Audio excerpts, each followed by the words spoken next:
Hey everybody, welcome to the Golden Triangle Academy, the school for real estate investors. I'm your host, I'm your teacher. My name is Vinny, and today we're going to talk about the subject nobody really likes to talk about. The due on sale clause. What is it? Do the banks really call the no due? What the hell does that mean? Well, sit back. I'm going to teach all this stuff to you right now. So let's start at the beginning. By the way, you should know this. I owned a mortgage company for 30 plus years. This is what I do for a living. Okay, right here. Well, I'm retired now and I'm helping you become a better real estate investor. So let's go over here and let's look at how all this comes about. So you are a borrower and you want to go buy a $100,000 home and you only have $5,000 to do it. So what do you need to do? Well, you're going to go to USA Bank and borrow $95,000.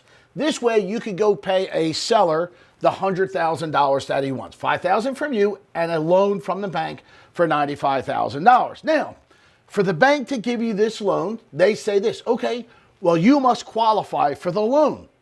Okay, well, how do I qualify? Well, before we get to this, let's go over here. Here's what you need to do to qualify for a loan to get this $95,000. The first thing you're going to do is take a personal application, right? We're going to take an application on you. It's all your personal information. It's going to go on that application, and it's a couple of pages long. Then we're going to pull your credit, not once, but twice. The first time is at the application or prior to the application. Usually it's prior to the application to see if you can actually go and get an application. But the last time is the day before you go to closing. Why? Just to see if you ran up any new debt and now you don't qualify for the loan. We're going to grab 2 years of your W-2s, or if you're self-employed, we're going to grab 2 years of your tax returns. And if you're more than just a one-person LLC, we're going to grab your corporate tax returns as well. 2 years of that. Okay, we're going to grab 1 month of your pay stubs concurrent. So if you get paid weekly, we'll grab 4. You get paid bi-weekly, we'll grab 2. If you get paid monthly, we'll grab 1. But we're going to get 1 month of pay stubs. We're going to get 3 months of bank statements, all the pages.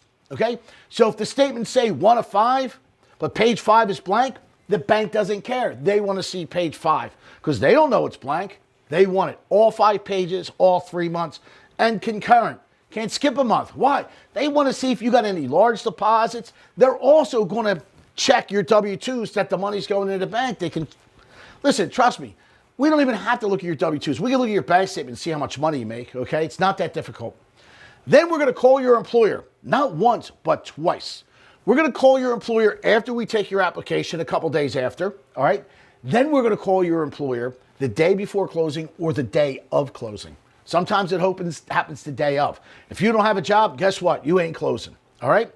Then, just in case that you made up fake tax returns, fake pay stubs, fake bank statements, and had Uncle Johnny down at the barbershop say, hey, Uncle Johnny, when the bank calls, just tell them I work here, okay? Sure, no problem, brother. Just in case you did that, we're going to have you sign a 4506 or an 8821, which is we grab your tax transcripts from the IRS. And this is done up front, okay? So we know that in case you commit a fraud, we're going to catch you before it even gets to Mr. USA Bank, okay? So just in case, trust me, it ain't getting by. So now that's how you qualify for the loan. And let's say you pass that and you qualify and you're going to get your $95,000. Congratulations. You're going to go to the closing table and you're going to sign a bunch of documents. Okay? Now, the 3 most important documents that you're going to sign, the first one is the note. That is the IOU, promissory note. I'm sure you've heard of a promissory note, right? I promise to pay you $95,000. And what it has in the note is this. It has today's date, it has the lender, it has you, it has the property address, it has the interest rate, it has the term of the loan, which is the length of the loan, okay? It has where your payment needs to be sent, when it needs to be sent. It also has a prepayment penalty, and also in there, it has something that says an acceleration clause, and we're going to get to that, what might have something to do with this, okay? We're going to get to that. Also, you're going to sign a mortgage. Now, the mortgage, the second most important document, is the bank security on the property. Now, when you go and you buy this house for $100,000, you give the seller his money, $5,000, which is yours, and $95,000 that you borrowed from the bank. Well, you're going to get the deed. You own the home. Now, if you live in a judicial state, you actually have physically the deed. If you live in a non-judicial state, the deed will be put into a trust and then hence a trust deed. I live in a judicial state, so I actually physically had all of my deeds, okay? So the bank will have security in the property. So basically, when you sign all these documents, everything, there will be a lien on the home right here, and this lien will be USA Bank, okay? So USA Bank secures their mortgage, their note, their IOU with this mortgage, and they go in the first lien position. So if you sell your house, USA Bank is going to get all their money first before anybody else does, okay?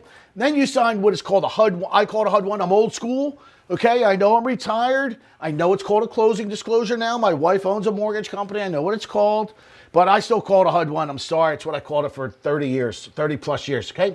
Now that's just the money. That's all that it is, the money changing hand between the buyer and the seller, right? Because you have closing costs that are involved. You got to prepay taxes, yada, yada, yada. Okay, so the HUD 1, that's the most important things. Again, okay, so you sign the note, you sign the mortgage. Now, this is what you had to do to go borrow $95,000. You had to go jump through hoops. Now, you got these gurus on YouTube that tell you they're the greatest creative financial expert they've ever seen. Let me tell you something. I've done more creative financing deals than you could shake a stick at. I don't even want to talk about these YouTube guys, okay? But they twist like pretzels to get out of this due on sale clause. They twist like pretzels so that they don't have to call the bank and get out. Because why? What happens? Okay, what I did for you is I pulled out a note. My wife owns a company. She just had a closing yesterday, okay? And inside that closing, the note, inside this paper, it has the clause that's called an acceleration clause. And we're going to read this due on sale clause together. So I'm going to switch it over here, and we're going to read this. So let's take a look at this, okay? Let's switch it up here now. Okay, so here we go. Let's look right up here, right? Number 10 up here, okay? Let me just get my little pens. Bear with me for a second, okay? So we're going to be looking right up here, okay? So this is the note, the IOU that you signed. And here's what it says. The note is a uniform instrument with limited variations in some jurisdictions. In addition to the protections given to the note holder, which is you under this note, a mortgage, deed of trust, or security deed, the security instrument, that's the mortgage that you sign, right? Dated the same date as this note, protects the note holder from possible losses which may result if I do not keep up the promises in which I make in this note. Okay, so what it's saying there is this. Listen, you promise, the promissory note, to pay us back money. Okay? Now, our security is in this loan, and if you don't pay us back, okay, we have the right to come and get it. That's what the note, the mortgage is. That is basically their security in the property, okay? Now, let's see what it says. Right here, we're starting, okay? The security instrument describes how and under what conditions I may be required to make immediate payments in full of all amounts I owe under this note, okay? Now it's saying, hey, we're going to tell you some of the conditions, what's going to happen that's going to cause you to get your note called due, okay? Some of those conditions are described as the following, okay? Now, right here's where we are. If all or any part of the property or interest in the property is sold or transferred, or if the borrower is not a natural person and a beneficial interest in borrow is sold or transferred without the lender's prior written consent, okay? So now it's telling you right here, they need written consent. You need to call the bank and say, hey, listen, we're trying to do a subject to finance deal. We know it's not an assumable loan, but we want to take it over. So what's it say? Okay, the lender may require immediate payment in full if all sums secured by the security instrument, okay? However, this option shall not be exercised by the lender if it's not against all. So meaning this, they cannot just call the note due for any given reason. If you're 30 days late, can they call the note due? No. No, they can't. If you're 60 days late, can they call the note due? No, they cannot. They have to follow the law. That's what we're talking about. You got to follow the law. Okay, so what's it say? If the lender exercises this option, that's calling the note due, The lender shall give borrower notice of acceleration. Okay?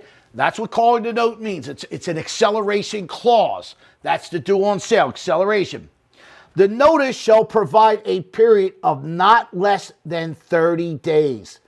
Not less than 30 days from the date the notice is given in accordance with Section 15, within the borrower must pay all sums secured by this security instrument. Okay? That's the note. That's the $95,000 that is now all due in full right now.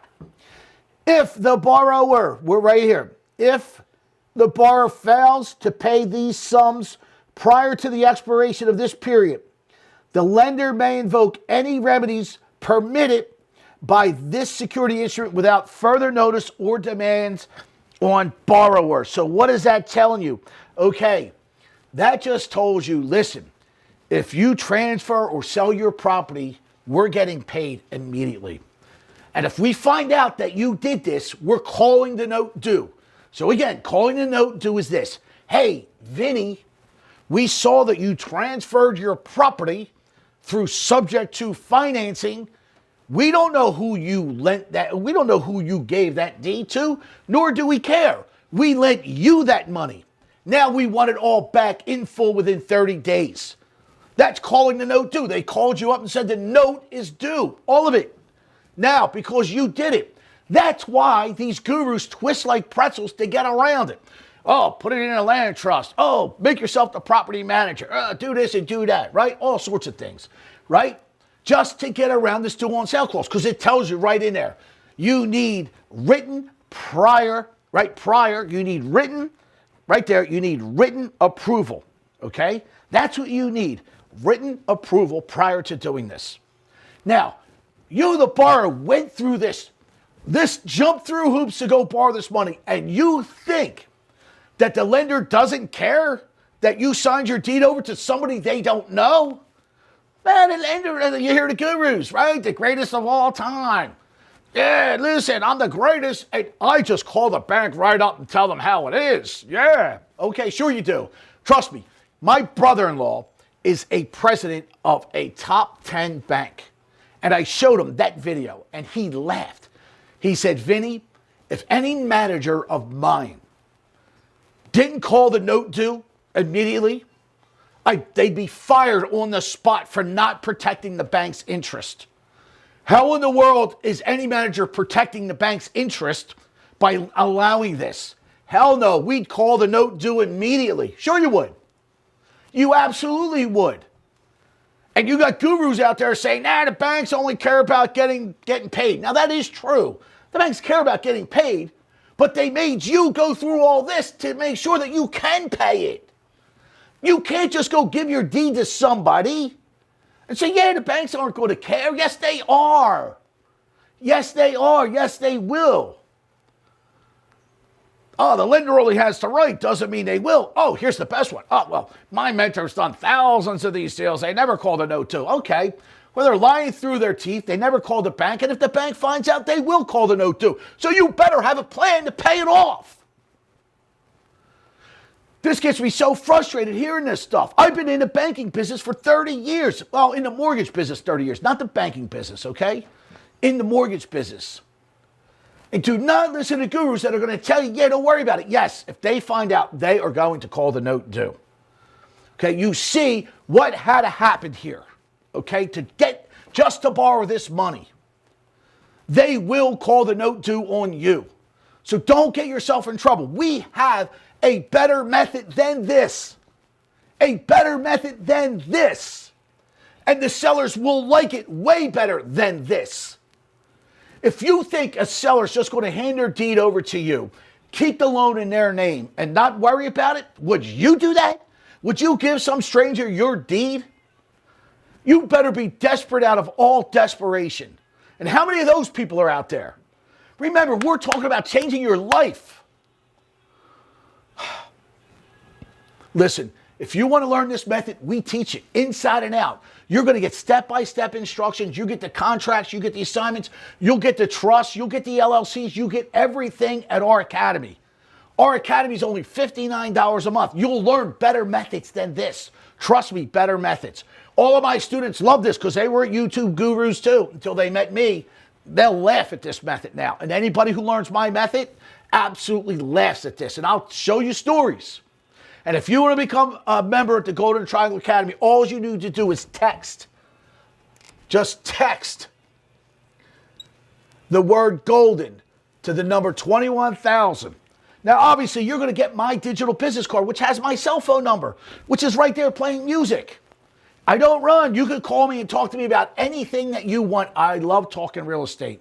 So before you plunk $59 down, I'll talk to you for 2 hours. You got a deal you want to go over, I'll help you for free. But if you want to learn how to become a successful real estate investor, it's only $59 a month. That's it. Now, for those that want more private one-on-one hand-holding, yes, I offer private lessons. Yes, I do. But they're expensive, I'm not going to lie. But trust me, I know more about this stuff than every single guru that you see out there on TV land and YouTube University. Trust me. Now, I might not be the marketing geniuses that those guys are, because that's what they are. They're marketing geniuses. But you know what I am? I'm a real estate genius. I've been doing this stuff for close to 40 years, and I know it like the back of my hand. You know why? I come from the lending side, the money side. I know how all this works.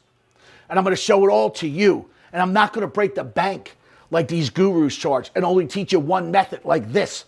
Subject to financing. You're going to learn a hell of a whole lot more than just this method. Trust me. Trust me when I tell you that. So there you go. The due on sale clause. You read it. You see what people had to go through to get the loan. And then if you think the banks ain't going to call the no to, good luck to you. I wish you luck. I wish you luck. I'll help you. But just be prepared for when they call the no to. Have your exit strategy ready to go. I'll see you guys in class.